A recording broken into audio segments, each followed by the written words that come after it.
Fala pessoal, essa é a segunda aula para o primeiro ano do ensino médio e a gente vai estar falando da proporcionalidade, tudo bem? Proporcionalidade direta e inversa. A gente ainda não vai falar da direta quadrada e da inversa quadrada porque não cabe aqui, mas quem sabe mais à frente a gente coloca isso aí. Enfim, proporção direta vai ser dita como uma relação de proporção onde as variáveis variam de forma linear entre si. Ou seja, se A duplicar o valor de B também será duplicado. Tudo bem? Vê bem, a relação direta vai se dar de forma linear. Se você tiver duas variáveis, A e B, e A dobrar, significa que B também vai dobrar. Enfim, disse que a relação entre duas variáveis segue esse tipo de proporção quando a razão entre as suas variáveis resulta em uma constante. Então, o que a gente tem? Se A sobre B resultar numa constante, a gente vai ter uma proporção direta. Vamos ver isso aqui, como funcionaria e por que, primeiro com uma representação colocando valores, certo? Então, a gente tem ali a nossa constante, vai ser igual a A sobre B. A gente vai ter aqui representação com valores, vê bem. A vai ser sempre o nosso numerador e B vai ser sempre o denominador nesses exemplos aqui. Primeiro eu tenho o seguinte, 800 sobre 400 igual a 2. Beleza? Então, A sobre B igual a 2. O que aconteceu? 400 sobre 200 também é igual a 2. Vê bem isso aqui, ó.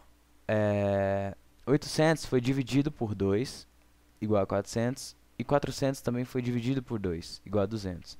E essa relação aqui continua dando a mesma constante 2. Então, esses dois exemplos aqui a gente pode dizer que essas duas variáveis são diretamente proporcionais, porque quando A diminuiu pela metade, B também diminuiu pela metade. Beleza? A gente pode continuar, ó. A diminui pela metade de novo, B diminui pela metade de novo, ou se a gente parte do princípio, você divide A por 4 e B por 4 e se mantém a constante, certo? Enfim, diversos exemplos. Aqui eu fiz todos com a razão de 2, sendo dividido por 2 a cada vez. Mas então o que a gente percebe? A razão A sobre B resulta numa constante. E quando isso acontece, a gente diz que nós temos uma relação diretamente proporcional. Então aqui, ó, essas e quaisquer outras razões entre duas variáveis que resultem em 2 são ditas diretamente proporcionais, pois quando o termo A aumenta ou diminui um determinado número de vezes, o mesmo ocorre com o termo B. Então, o que acontece? Se A dobrar e B também dobrar, significa que a minha relação é diretamente proporcional. Se A cai pela metade e B cai pela metade, significa também que a minha relação é diretamente proporcional. Além da representação com valores, a gente pode fazer a representação em um gráfico. Vê bem. Está ali a representação gráfica da proporção direta, continua sendo C igual a A sobre B. Vamos traçar aqui um eixo para A e um eixo para B, tudo bem? Então, os valores que estiverem aqui vão corresponder ao meu numerador, e os valores que estiverem aqui vão corresponder ao meu denominador. Vamos começar lá, vê bem, 50 para 25. 100 para 50. Então, eu estou dobrando esses valores a cada vez mais. Vou dobrar mais uma vez, 200 para 100. Dobrando outra vez, 400 para 200. Agora, vê bem. Se a gente ligar esses pontos aqui, a gente nota que surge uma reta. Por isso que a proporção direta é dita uma variação linear, certo? Ela varia de forma linear. Se esse lado dobra, esse lado aqui também dobra. Então, se A dobra, B também dobra. Se A aumenta, B aumenta proporcionalmente a A. E isso é a nossa proporção direta. Lembrando aqui que a nossa constante, então, nesse caso, também valeria 2. Beleza isso aí? Então, certo. Essa aqui foi a proporção direta. A proporção direta acontece quando você tem uma razão entre duas variáveis e essa razão resulta sempre numa constante. Então, eu tinha 50 sobre 25, 2. 100 sobre 50, 2. 200 sobre 100, 2. 400 sobre 200, 2. Então, sempre constante. Então, todas essas razões aqui fazem parte de uma proporção direta. Beleza? A gente tem que olhar agora para a proporcionalidade, só que em uma proporção inversa. A proporção inversa vai ser o seguinte, relação de proporção onde as variáveis variam de forma hiperbólica sobre uma razão inversa. Ou seja, se A duplicar o valor de B será dividido por 2. tudo bem? Então agora é o inverso, se A aumenta, B diminui, certo? E a gente pode dizer ainda o seguinte, diz-se que a relação entre duas variáveis segue esse tipo de proporção quando a multiplicação entre as suas variáveis resulta numa constante. Então, a divisão resultando numa constante era direta, a multiplicação resultando numa constante é inversa. Então, a gente fica no seguinte, a constante é igual a A vezes B. Qualquer valor que eu multiplique aqui, por exemplo, A vezes B, e der uma constante, a gente vai dizer que tem proporção inversa. Vamos dar uma olhada nisso aqui na representação com valores também. Em primeiro lugar está lá, então a constante vai ser igual a A vezes B. O primeiro valor que eu colocar, certo? O primeiro valor sempre vai ser A e o segundo valor sempre vai ser B.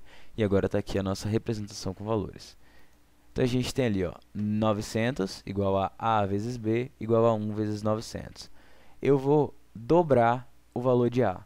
Quando eu dobro o valor de A, o valor de B cai pela metade. Então, eu tenho que 900 igual a 2 vezes 450. Está vendo o que está acontecendo? A aumentou, B diminuiu, certo? Então, elas são inversamente proporcionais. Quando A aumenta, B diminui. O contrário da direta. Se você lembra bem, na direta, quando A aumentava, B também aumentava. Aqui, na inversa, quando A aumenta, B diminui. A gente pode continuar. Agora, em relação à primeira, eu vou triplicar o valor de A. Vou dizer, então, que é 3 e o valor de B vai ter que ser 300 para manter a constante, certo? Então, ó, 3 vezes 300, 900. 2 vezes 450, 900. 1 vezes 900, 900. Então, a gente pode dizer que, seguindo essa razão aqui, A e B são inversamente proporcionais.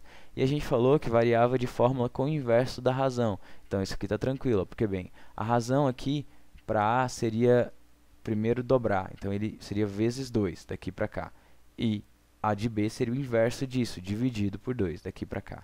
Daqui para a terceira, A foi multiplicado por 3 e B foi dividido por 3, tudo bem? Então, a gente fala que é o inverso da razão, por isso que a gente tem uma proporcionalidade inversa. A gente pode continuar aqui, se eu quadruplicasse o A, viraria 4, e o meu B viraria 225, e manteria a constante aqui, 900, certo? Mais um exemplo ali. Estaria em 5 e 180, que também daria 900.